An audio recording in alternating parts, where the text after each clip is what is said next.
Laurin Seiden from New Development, and I'm excited that I got another question today. And this is one that I can relate to as well. Okay, so here's the question. I just want to Netflix and chill, but I have to work.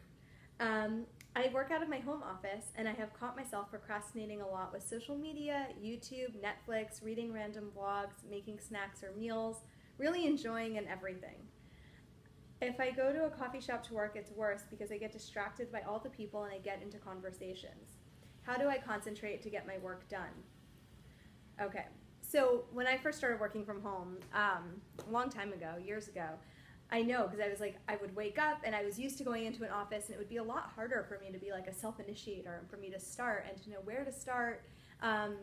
And I'd find myself procrastinating or saying, oh, okay, I'll go take this class, or yes, I'll go have lunch with this person. And I was kind of scattered and I wasn't super focused.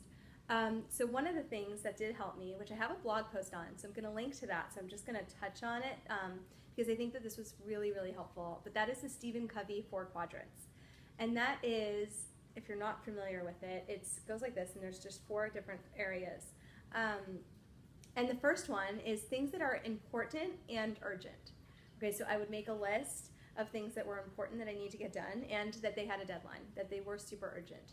Then I would go to what's important and what's not urgent. And some of these things are self-care. This actually is where you make the most progress in life when you focus on this area. So that would be something like finding time for Netflix to chill, time to like zone out. But it's not, you know, watching all of the House of Cards new series that came out yesterday. It's like maybe I'll watch 30 minutes of it and I'll unwind, and then I'll move on to what's next in my life, and, you know, kind of taking your time.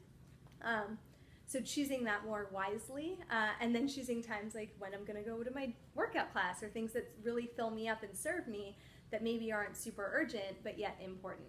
So then the next category would be things that are not important but they're urgent, right? So you still have a deadline, but they're not super important to your actual like ultimate outcome.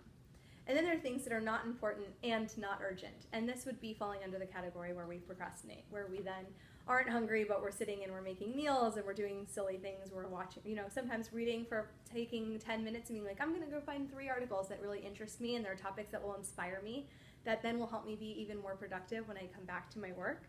Awesome. Go take a few minutes. And that would be actually under the like important and not urgent category.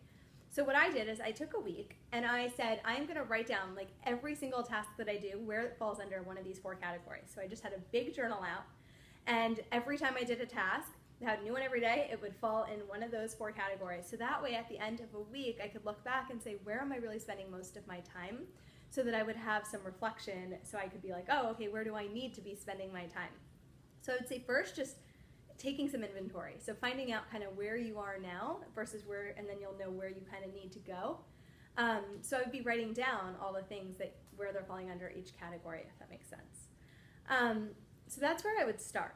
I would do that, and then I would say, what are the big reasons? Like, why am I excited about this business that I'm doing? What are the reasons beyond myself that will really, really fuel me when I feel like I want to procrastinate, or I just want to chill, and that will help me like rein it in and be like, wait, actually, no, I don't just want to chill. I actually want to create. I want to have this energy. I want to totally light someone up. I want to do something that has a meaning in my life that totally serves the greater purpose, why I really started this business. So I would focus on those 2 things, and I think that that's a great place for you to start. So I wish you luck with that. It's really exciting. I actually love working from home, and then finding times when you want community and when you want to be around people, because that's also really fueling. And so sometimes when you're just always by yourself, that can kind of create a little bit of a challenge, at least for me. So that's something also to just know, so that you can add that and factor that into your important and not urgent things that you know you need to take care of to keep you on track.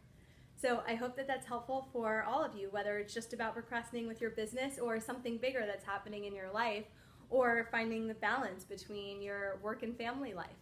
So let me know if you have any questions or comments below, and I look forward to seeing them. Thanks.